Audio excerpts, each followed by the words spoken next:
problems exist only in time, that is when we meet an issue incompletely. Do you know what time is? Not by the watch, not chronological time, but psychological time. It is the interval between idea and action. Time is sorrow. That is yesterday or 1,000 yesterdays ago. You loved or you had a companion who has gone and that memory remains. And you are thinking about that pleasure and that pain. You are looking back, wishing, hoping, regretting. So thought, going over it again and again, breeds this thing we call sorrow and gives continuity to time. So long as there is this interval of time which has been bred by thought, there must be sorrow. There must be continuity of fear. Time is the interval between the observer and the observed. You cannot be frightened of the unknown because you do not know what the unknown is, and so there is nothing to be frightened of. Death is a word, and it is the word, the image, that creates fear. So can you look at death without the image of death? So long as the image exists from which springs thought, thought must always create fear. Death is extraordinarily like life when we know how to live. You cannot live without dying. You cannot live if you do not die psychologically every minute. This is not an intellectual paradox. To live completely, wholly, every day as if it were a new loveliness. There must be dying to everything of yesterday. Otherwise you live mechanically, and a mechanical mind can never know what love is or what freedom is. As long as we are frightened of life, we shall be frightened of death.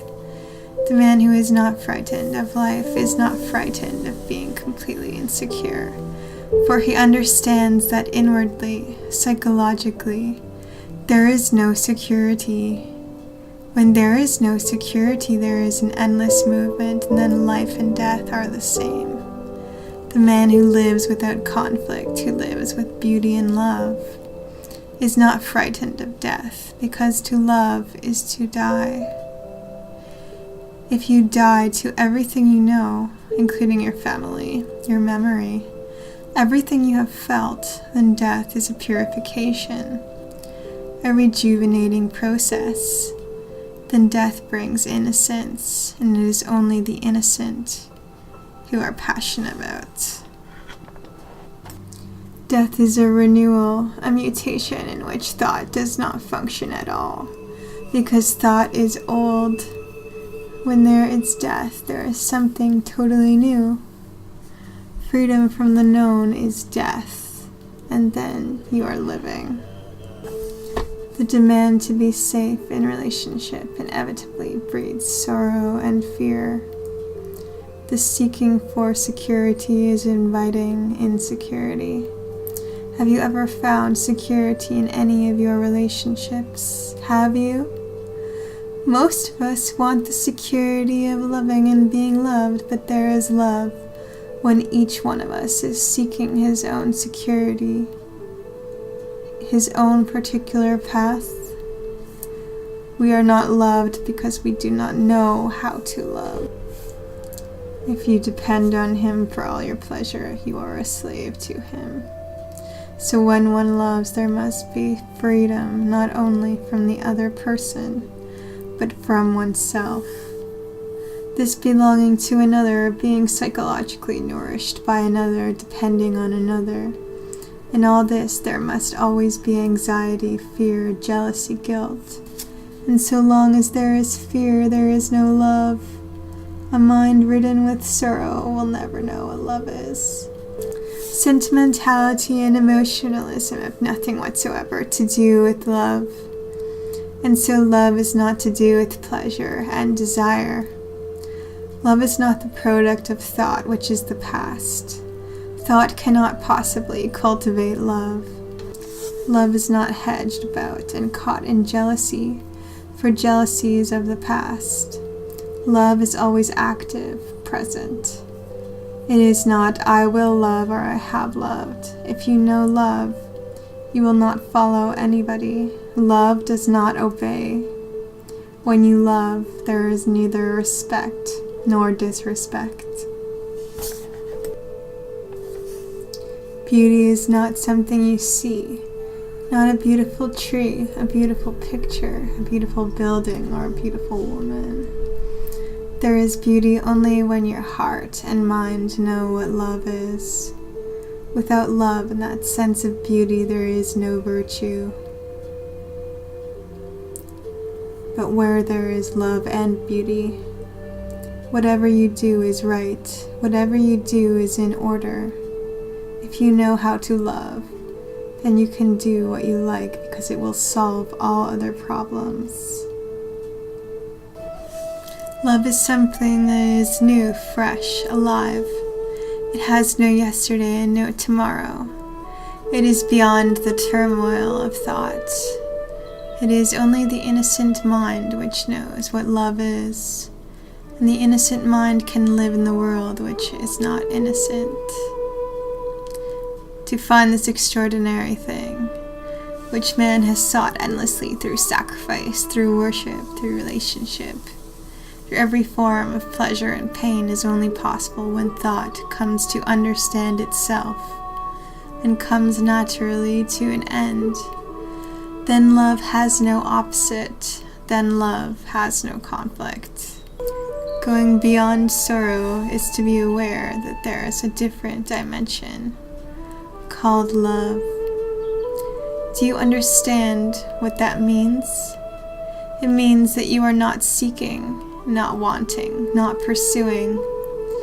There is no center at all. Then there is love. Try it and see what actually takes place when you observe a tree with all your being, with the totality of your being, with the totality of your energy. In that intensity, you will find that there is no observer at all. There is only attention. It is when there is inattention that there is the observer and the observed. When you are looking at something with complete attention, there is no space for a conception, a formula, or a memory. It is only a mind that looks at a tree or the stars or the sparkling waters of a river with complete self-abandonment that knows what beauty is. And when we are actually seeing, we are in a state of love. When you love, is there an observer? There is an observer only when love is desire and pleasure. When desire and pleasure are not associated with love, then love is intense. It is like beauty, something totally new every day. As I have said, it has no yesterday and no tomorrow. It is only when we see without any preconception, any image, that we are able to be in direct contact with anything in life. All our relationships are really imaginary. That is, based on an image formed by thought. If we understand relationship, we can cooperate. But cooperation cannot possibly exist through images, through symbols, through ideological conceptions. Only when we understand the true relationship between each other is there a possibility of love, and love is denied when we have images. Therefore, it is important to understand, not intellectually, but actually, in your daily life, how you have built images about your wife, your husband, your neighbor. You have nothing but images. These images create the space between you and what you observe, and in that space there is conflict. Every problem is related to every other problem, so that if you can solve one problem completely, it does not matter what it is. You will see that you are able to meet all other problems easily and resolve them. If one allows a problem to endure for a month or a day or even a few minutes, it distorts the mind. So is it possible to meet a problem immediately without any distortion and be immediately completely free of it and not allow a memory of scratch on the mind to remain? These memories are the images we carry around with us. And it is these images which meet this extraordinary thing called life, and therefore there is contradiction, hence conflict. Life is very real. Life is not an abstraction. And when you meet it with images, there are problems. Are we ever alone, or are we carrying with us all the burdens of yesterday? We carry our burdens all the time. We never die to them. We never leave them behind. It is only when we give complete attention to a problem and solve it immediately, never carrying it over to the next day, the next minute, that there is solitude. And that solitude indicates a fresh mind, an innocent mind. We demand security in all of our relationships, attitudes, and activities. But there is no such thing as security. To find out for yourself that there is no form of security in any relationship gives a totally different approach to life. Control in any form, like suppression, produces only conflict. So control and outward discipline are not the way, nor has an undisciplined life any value. Discipline must be without control, without suppression, without any form of fear. To understand this freedom, which is the freedom from the conformity of discipline, is discipline itself.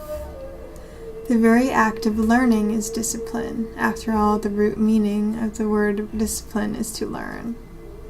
The very act of learning becomes clarity. This silence cannot be described.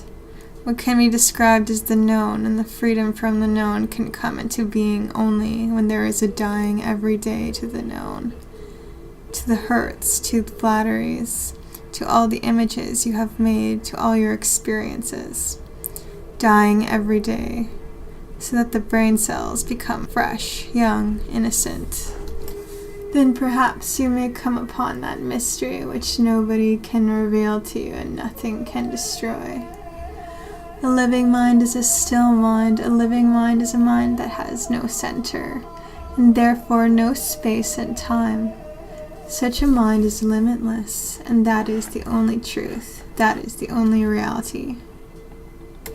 If thought can think about reality, it cannot be reality. We cannot recognize a new experience. It is impossible. We can recognize only something we have already known.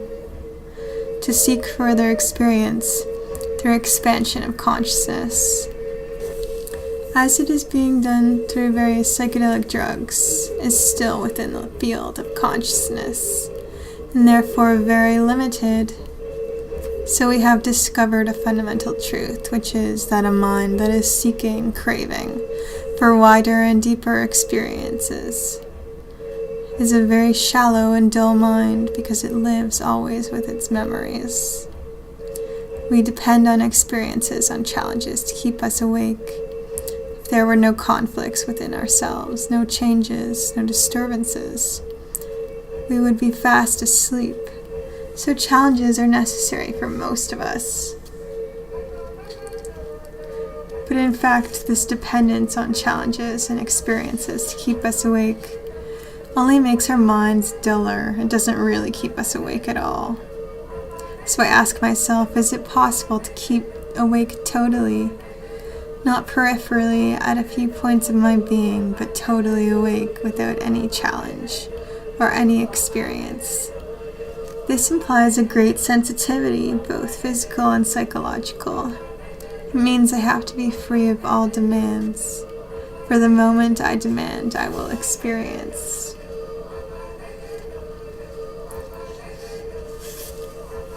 One must be free of this incessant demand, otherwise there will be no end to the corridor of duality. This means knowing yourself so completely that the mind is no longer seeking. Such a mind does not demand experience. It cannot ask for a challenge or know a challenge does not say I am asleep or I am awake. It is completely what it is. Only the frustrated, narrow, shallow mind, the conditioned mind, is always seeking the more. Is it possible then to live in this world without the more, without this everlasting comparison? Surely it is, but one has to find out for oneself. Investigation to this whole question is meditation. By repetition, you can induce the mind to be gentle and soft, but it is still a petty, shoddy little mind. Meditation is not following any system. It is not constant repetition and imitation. Meditation is not concentration. It is one of the favorite gambits of some teachers of meditation to insist on their pupils learning concentration. Meditation demands an astonishingly alert mind. Meditation is the understanding of the totality of life in which every form of fragmentation has ceased. Meditation is not control of thought, for when thought is controlled, it breeds conflict in the mind. But when you understand the structure and origin of thought, which we have already been into, then thought will not interfere. Meditation is to be aware of every thought and of every feeling, never to say it is right or wrong, but just to watch it and move with it. In that watching, you begin to understand the whole movement of thought and feeling. And out of this awareness comes silence. Meditation is a state of mind which looks at everything with complete attention, totally.